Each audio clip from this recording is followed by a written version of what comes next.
Chapter 3. Marilla Cuthbert is surprised. Marilla came briskly forward as Matthew opened the door. But when her eyes fell on the odd little figure in the stiff, ugly dress with the long braids of red hair and the eager, luminous eyes, she stopped short in amazement. "Matthew Cuthbert? Who's that?" she ejaculated. "Where is the boy?" "There wasn't any boy," said Matthew wretchedly. "There was only her." He nodded at the child, remembering that he had never even asked her name. "No boy? But there must have been a boy," insisted Marilla.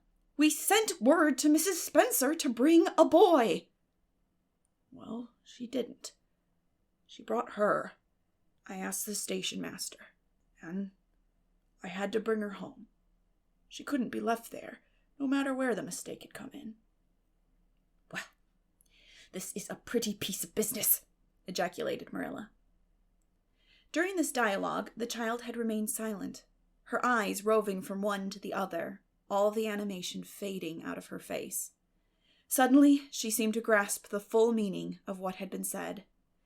Dropping her precious carpetbag, she sprang forward a step and clasped her hands. "You don't want me," she cried.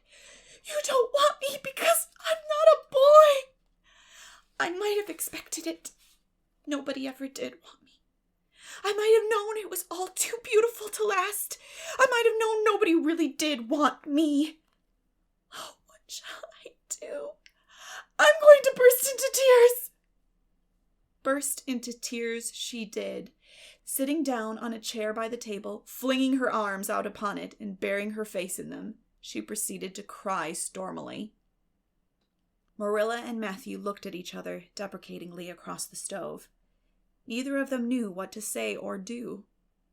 Finally, Marilla stepped lamely into the breach. Well, there's no need to cry so about it." "Yes, there is need." The child raised her head quickly, revealing a tear-stained face and trembling lips.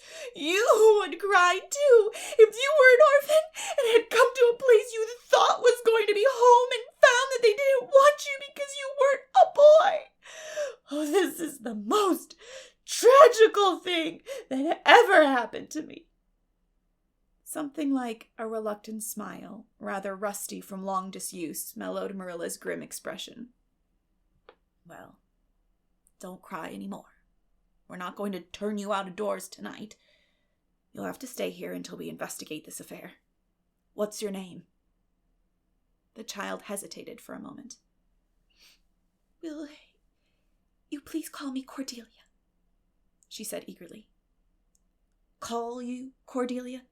Is that your name?" "No, it's not exactly my name, but I would love to be called Cordelia. It's such a perfectly elegant name." "I don't know what on earth you mean. If Cordelia isn't your name, what is?" "Anne Shirley," reluctantly faltered forth the owner of that name. "But oh, please do call me Cordelia. It can't matter much to you what you call me if I'm only going to be here a little while, can it? And Anne is such an unromantic name." "Unromantic fiddlesticks," said the unsympathetic Marilla. "Anne is a real good, plain, sensible name. You've no need to be ashamed of it." "Oh, I'm not ashamed of it," explained Anne. "Only I like Cordelia better. I've always imagined that my name was Cordelia. At least, I always have of late years. When I was young, I used to imagine it was Geraldine, but I like Cordelia better now. But if you call me Anne, please call me Anne spelled with an E." "What difference does it make how it's spelled?" asked Marilla with another rusty smile as she picked up the teapot. "Oh, it makes such a difference. It looks so much nicer. When you hear a name pronounced, can't you always see it in your mind, just as if it was printed out? I can. And A-N-N looks dreadful. But A-N-N-E looks so much more distinguished. If you only call me Anne, spelled with an E, I shall try to reconcile myself to not being called Cordelia." "Very well, then. Anne spelled with an E. Can you tell us how this mistake came to be made? We sent word to Mrs. Spencer to bring us a boy. Were there no boys at the asylum? Oh, yes, there was an abundance of them. But Mrs. Spencer said distinctly that you wanted a girl about 11 years old, and the matron said that she thought I would do. You don't know how delighted I was. I couldn't sleep all last night for joy. Oh, she added reproachfully, turning to Matthew. Why didn't you tell me at the station that you didn't want me and leave me there? If I hadn't seen the white way of delight and the lake of shining waters, it wouldn't be so hard. What on earth does she mean? Demanded Marilla, staring at Matthew. She's just referring to some conversation we had on the road, said Matthew hastily. I'm going out to put the mare in, Marilla. Have tea ready when I come back. Did Mrs. Spencer bring anybody over besides you? Continued Marilla when Matthew had gone out. She brought Lily Jones for herself. Lily is only 5 years old, and she is very beautiful. She has nut-brown hair. If I was very beautiful and had nut-brown hair, would you keep me? No, we want a boy to help Matthew on the farm. A girl would be of no use to us. Take off your hat. I'll lay it in your bag on the hall table. Anne took off her hat meekly. Matthew came back presently, and they sat down to supper. But Anne could not eat. In vain she nibbled at the bread and butter and pecked at the crab-apple preserve out of the little scalloped glass dish by her plate. She did not really make any headway at all. You're not eating anything, said Marilla sharply, eyeing her as if it were a serious shortcoming. Anne sighed.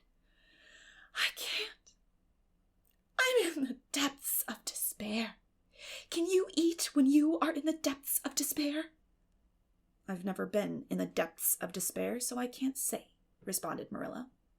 Weren't you? Well, did you ever try to imagine you were in the depths of despair? No, I didn't. Then I don't think you can understand what it's like. It's a very uncomfortable feeling indeed. When you try to eat, a lump comes right up in your throat, and you can't swallow anything, not even if it was a chocolate caramel. I had one chocolate caramel once, 2 years ago, and it was simply delicious. I've often dreamed since then that I had a lot of chocolate caramels, but I always wake up just when I'm going to eat them. I do hope you won't be offended because I can't eat. Everything is extremely nice, but still, I cannot eat. I guess she's tired, said Matthew, who hadn't spoken since his return from the barn. Best put her to bed, Marilla. Marilla had been wondering where Anne should be put to bed. She had prepared a couch in the kitchen chamber for the desired and expected boy, but although it was neat and clean, it did not seem quite the thing to put a girl there somehow. But the spare room was out of the question for such a stray waif, so there remained only the east gable room. Marilla lighted a candle and told Anne to follow her, which Anne spiritlessly did, taking her hat and carpet-bag from the hall table as she passed. The hall was fearsomely clean. The little gable chamber in which she presently found herself seemed still cleaner. Marilla set the candle on a 3-legged, 3-cornered table and turned down the bedclothes. I suppose you have a nightgown? She questioned. Anne nodded. Yes, I have 2.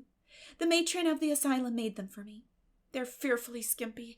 There is never enough to go around in an asylum, so things are always skimpy, at least in a poor asylum like ours. I hate skimpy nightdresses, but one can dream just as well in them as in lovely trailing ones with frills around the neck. That's one consolation. Well, undress as quick as you can and go to bed. I'll come back in a few minutes for the candle. I daren't trust you to put it out yourself. You'd likely set the place on fire. When Marilla had gone, Anne looked around her wistfully. The whitewashed walls were so painfully bare and staring that she thought they must ache over their own bareness. The floor was bare too, except for a round braided mat in the middle, such as Anne had never seen before. In one corner was the bed, a high old-fashioned one with 4 dark low-turned posts. In the other corner was the aforesaid 3-cornered table adorned with a fat red velvet pincushion hard enough to turn the point of the most adventurous pin. Above it hung a little 6-by-8 mirror. Midway between table and bed was the window with an icy white muslin frill over it, and opposite was the washstand. The whole apartment was of a rigidity not to be described in words, but which sent a shiver to the very marrow of Anne's bones. With a sob, she hastily discarded her garments, put on the skimpy nightgown, and sprang into bed, where she burrowed face down into the pillow and pulled the clothes over her head. When Marilla came up for the light, various skimpy articles of raiment scattered most untidily over the floor, and a certain tempestuous appearance of the bed were the only indication of any presence save her own. She deliberately picked up Anne's clothes, placed them neatly on a prim yellow chair, and then, taking up the candle, went over to the bed. "Good night," she said, a little awkwardly, but not unkindly. Anne's white face and big eyes appeared over the bedclothes with a startling suddenness. "How can you call it a good night when you know it must be the very worst night I've ever had?" she said reproachfully. Then she dived down into invisibility again. Marilla went slowly down to the kitchen and proceeded to wash the supper dishes. Matthew was smoking, a sure sign of perturbation of mind. He seldom smoked, for Marilla set her face against it as a filthy habit. But at certain times and seasons he felt driven to it, and then Marilla winked at the practice, realizing that a mere man must have some vent for his emotions. "Well, this is a pretty kettle of fish," she said wrathfully. "This is what comes of sending word instead of going ourselves. Robert Spencer's folks have twisted that message somehow. One of us will have to drive over and see Mrs. Spencer tomorrow, that's certain. This girl will have to be sent back to the asylum." "Yes, I suppose so," said Matthew reluctantly. "You suppose so? Don't you know it?" "Well, now, she's a real nice little thing, Marilla. It's kind of a pity to send her back when she's so set on staying here." "Matthew Cuthbert, you don't mean to say you think we ought to keep her?" Marilla's astonishment could not have been greater if Matthew had expressed a predilection for standing on his head. "Well, now, no. I suppose not. Not exactly," stammered Matthew, uncomfortably driven into a corner for his precise meaning. "I suppose we could hardly be expected to keep her." "I should say not. What good would she be to us?" "We might be some good to her," said Matthew suddenly and unexpectedly. "Matthew Cuthbert, I believe that child has bewitched you. I can see it as plain that you want to keep her." "Well, now, she's a real interesting little thing," persisted Matthew. "You should have heard her talk, coming from the station." "Oh, she can talk fast enough. I saw that at once. It's nothing in her favor, either. I don't like children who have so much to say. I don't want an orphan girl, and if I did, she isn't the style I'd pick out. There's something I don't understand about her. Nope, she's got to be dispatched straight away, back to where she came from." "I could hire a French boy to help me," said Matthew, "and she'd be company for you." "I'm not suffering for company," said Marilla shortly, "and I'm not going to keep her." "Well, now, it's just as you say, of course, Marilla," said Matthew, rising and putting his pipe away. "I'm going to bed." To bed went Matthew, and to bed, when she had put her dishes away, went Marilla, frowning most resolutely. And upstairs, in the east gable, a lonely, heart-hungry, friendless child cried herself to sleep.